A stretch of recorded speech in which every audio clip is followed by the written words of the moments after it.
नमस्कार, lead India publishers association में आपका बहुत बहुत स्वागत है। मैं हूं डॉक्टर तरुणा एस गौर। पिछले दिनों रणनीतिक मामलों के एक विश्लेषक को दिल्ली पुलिस ने ऑफिशियल सीक्रेट एक्ट 1923 के तहत गिरफ्तार किया।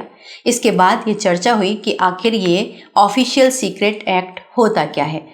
इन रणनीतिक विशेषज्ञ के ऊपर आरोप था कि उन्होंने चीनी सीमा पर भारतीय सैनिकों की तैनाती जैसी सूचना को उजागर करने का काम किया और इसीलिए उनकी गिरफ्तारी हुई। आइए जानते हैं कि ये शासकीय गोपनीयता अधिनियम या फिर ऑफिशियल सीक्रेट एक्ट 1923 है क्या और पत्रकारों को इसके बारे में जानना क्यों आवश्यक है।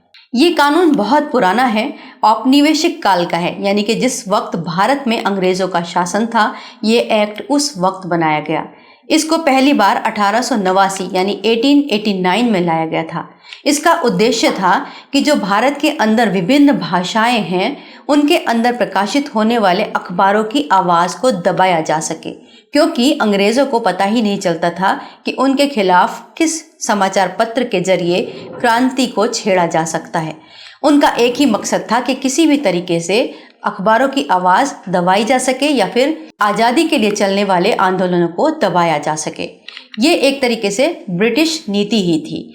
इसके बाद 1904 में ये कानून थोड़ा और कठोर किया गया और फाइनली साल 1923 में इसके अंदर नया संशोधन किया गया और शासकीय गोपनीयता अधिनियम 1923 के रूप में इसे पूरे देश में लागू कर दिया गया और इस बार इसका दायरा बहुत बढ़ा दिया गया। इसका दायरा देश में शासकीय गोपनीयता के सभी मामलों तक बढ़ाया गया। आइए जानते हैं कि वो दायरा क्या है और शासकीय गोपनीयता अधिनियम या ऑफिशियल सीक्रेट एक्ट है क्या। ऑफिशियल सीक्रेट एक्ट के मुख्यतः दो भाग हैं। एक में जासूसी आती है और दूसरा ऐसी बातों का खुलासा होता है जिसे सरकारी रूप में गुप्त जानकारी माना जाता है। अब एक पत्रकार के लिए यही जानना सबसे ज़्यादा ज़रूरी है कि आखिर वो गुप्त बातें क्या हैं जो सरकार की नज़र में इस एक्ट के अंदर अगर कोई उल्लंघन करे तो एक क्राइम है। जैसा कि मैंने बताया इस एक्ट के दो भाग हैं। पहला है जासूसी। जासूसी को ऑफिशियल सीक्रेट एक्ट 1923 के सेक्शन 3 के तहत डील किया जाता है और सरकार के खिलाफ जो गुप्त जानकारी अगर उजागर हो जाती है उसको सेक्शन 5 के अंतर्गत डील किया जाता है। बीइंग ए जर्नलिस्ट आपको ये जानना चाहिए कि ये गुप्त चीज़ें आखिर हैं क्या, ताकि आपसे इनका उल्लंघन ना हो। पहला, ऐसा कोई भी नक्शा, फोटो या डॉक्यूमेंट या फिर लेख या फिर उसकी फोटोकॉपी या फिर कोई आर्टिकल या फिर कुछ ऐसे संकेत जो कि प्रोहिबिटेड हो यानी कि निषिद्ध हो।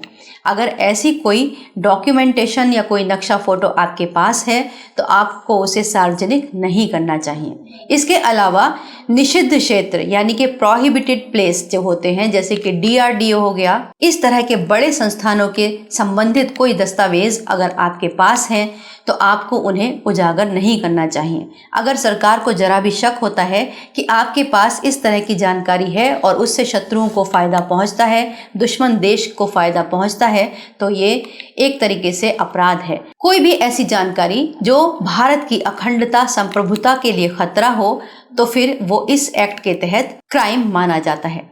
जासूसी भी इसी तरीके से है। अगर कोई ऐसी सूचना है जिसके प्रकाशन से जानबूझकर या फिर अनजाने में भी आपसे ऐसी कोई गलती हो जाए कि उससे दुश्मन को फायदा पहुंचे तो फिर ये आपके लिए नुकसानदेह साबित हो सकता है। अगर कोई भी जर्नलिस्ट रिपोर्टिंग के नाम पर सेना या सरकार की गुप्त जानकारी को दुश्मन देश से साझा करता है तो ये इस कानून के तहत बहुत बड़ा अपराध है।